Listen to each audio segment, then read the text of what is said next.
जय भीम, जय भारत, नमो बुद्धाय। मैं अनिल भारती एक वीडियो और आज आप लोग के बीच लाया हूँ दोस्तों।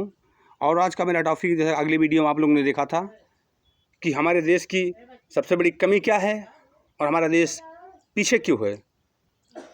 हमारा देश पीछे क्यों है? हमारे देश में कुछ लोग ऐसे हैं जो संविधान के खिलाफ बात करते हैं, संविधान के खिलाफ बात करते हैं। कुछ लोग धर्म के खिलाफ बात करते हैं। तो दोस्तों, इस तरह हम लोग आपस में लड़ेंगे तो बताइए, हम हिंदुस्तानी कहलाएंगे? नहीं, हिंदुस्तानी नहीं कहलाएंगे। हमको उन चोरों से लड़ना। हमारे देश की जो इकोनॉमी है बहुत अच्छे तरीके से 5वें स्थान पे आ गई है, लेकिन इसे बढ़ाने का जिम्मेदार श्रेय हमको हमारे ऊपर खुद जाता है। आखिर क्यों? कि हम क्यों देश के नागरिक हैं, हम देश के सच्चे नागरिक, हिंदुस्तान के नागरिक हैं। इसकी जिम्मेदारी हमारी खुद होती है क्योंकि टैक्स हम देते हैं। यदि हमारी आमदनी नहीं गिर, हमारा टैक्स कहाँ से कटेगा? बताइए। सबसे बड़ी बात तो ये है कि देश में, ये हमारे देश में जो जातिवाद हो रही है, चाहे पार्टी करवा रही हो चाहे लोग कर रहे हों, लेकिन ये जातिवाद छोड़ करके यदि एक चीज़ पे काम किया जाए, मैं सब सवर्ण भाई से, एससी भाई से, ओबीसी भाई से, माइनॉरिटी भाइयों से सबसे रिक्वेस्ट करता हूं कि सिर्फ एक पे ध्यान दे दीजिए। मैं कहता हूं देश अपने आप लाइन पे आ जाएगा। वो यह चीज़ है जो अगली वीडियो में हमने बताया था कि मेरे देश की जो चोरी है, हमारे देश में सबसे बड़ी कमी, बाहर के आतंकवादी तो खैर आतंकवादी जो हमारे देश को नष्ट करने आ रहे, लेकिन हमारे देश में सबसे बड़ी कमी है जो दीवक बनकर हमारे देश के कुछ लोग देश को चुन रहे हैं, देश को खोखला कर रहे हैं। हमारे देश के कुछ ऐसे बड़ी बड़ी महान हस्तियां हैं जो हमारे देश को खोखला कर रही हैं, और जो पार्टियों से मिलकर के, चाहे सपा हो, चाहे बसपा हो, चाहे भाजपा हो, चाहे कांग्रेस हो, पार्टी का झंडा लगा करके देश को लूटने का काम कर रहे हैं। कुछ लोग ऐसे हैं, मैं नाम किसी का लेना नहीं चाहता हूं। मीडिया ऐसा है कि मीडिया जब उनके सामने जाती है तो उनकी हिम्मत नहीं पड़ती कि उनसे बात किया जाए। हमारे देश की मीडिया का ये हाल है। तो दोस्तों, जब तक हम उनसे नहीं लड़ेंगे, उन चोरों से, उन घुसखोरों से, हमने कहा ना देश की सबसे बड़ी कमी है क्या है? गांव की चोरी और कुर्सी की घुसखोरी। जब तक गांव की चोरी का मतलब आप समझ, वह भी अगले वीडियो में बताऊंगा कि गांव की चोरी क्या है। कुर्सी की घुसखोरी हमने अगले वीडियो में कहा था, जो जितना बड़ा जिसकी कुर्सी है उतना बड़ा उसकी घुसखोरी है, जितनी बड़ी जिसकी कुर्सी उतनी बड़ी उसकी घुसखोरी है।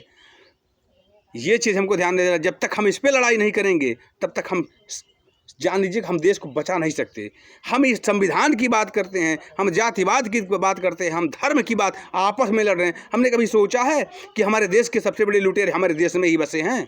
हमारे देश को धसाने वाले सबसे बड़े हमारे देश में ही बसे हैं, जो अपने खिस्से को भरने के लिए हम गरीबों को, हमारे बच्चों को और हमारे देश के भविष्य के साथ खेल रहे हैं। तो पहले हमें उनसे लड़ना है। जब हमारी नींव मजबूत हो जाए तब बाहरी आतंकवादियों से खड़ा होकर लड़ेंगे। हमारे देश की सेना दुनिया में सबसे टफ सेना मानी जाती है दोस्तों, चाहे 1 नंबर पे चाहे 2 नंबर पर, लेकिन हमारे दिल से कहता हूँ हमारे देश की सेना सबसे टफ सेना है, जो हर मुद्दे पर खड़ी होकर हमारी रक्षा कर रही है। अब बताइए, आज तक किसी नेता का बेटा सेना में भर्ती हुआ है? किसी प्रधानमंत्री का बेटा सेना में भर्ती हुआ है? किसी बिजनेसमैन का बेटा सेना में भर्ती हुआ? नहीं, क्योंकि वहाँ खतरा है, उनके जान का खतरा है। अगर कोई जाता है तो किसी किसान का बेटा, किसी गरीब का बेटा वहाँ जाकर हमारे देश की सुरक्षा करता है, अपने जान की बलिदान देता है, वीर गति को प्राप्त होता है।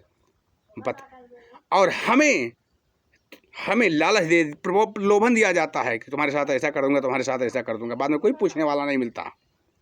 जातिवाद की बात करते हैं। वीर अब्दुल हमीद का नाम सुना है आप लोगों ने, जिनका नाम बड़े सुनहरे अक्षरों में लिखा गया है दिल्ली में, वीर अब्दुल हमीद, पर उनके परमवीर चक्र से नवाजा गया है।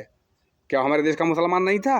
हमारे देश का नागरिक नहीं था? हमारे देश के लिए जान दे। तमाम ऐसा मिसाल है दोस्तों जो दे दिया जाए। लेकिन ये सारी बातें छोड़कर पहले यह चीज़ सोचिए कि हम देश को किस तरह आगे लाएंगे। प्रधानमंत्री जी आगे ला रहे हैं, ठीक है, लेकिन वो कर रहे हैं, बहुत बढ़िया कर रहे हैं, लेकिन जो देश के चोर और देश के दलाल जो हमारे बीच बैठे हुए हैं, उनके खिलाफ लड़ाई लड़ना है और उनको उजागर करना है कि देश का दलाल कौन है, देश का चोर कौन है। लेकिन यह तब हो सकता है जब हमारे देश के प्रधानमंत्री जी और हमारे उत्तर प्रदेश के मुख्यमंत्री जी चाहेंगे और जनता अगवा करके जनता अपनी आवाज़ वहाँ तक पहुँचाएगी, तब हो पाएगा दोस्तों।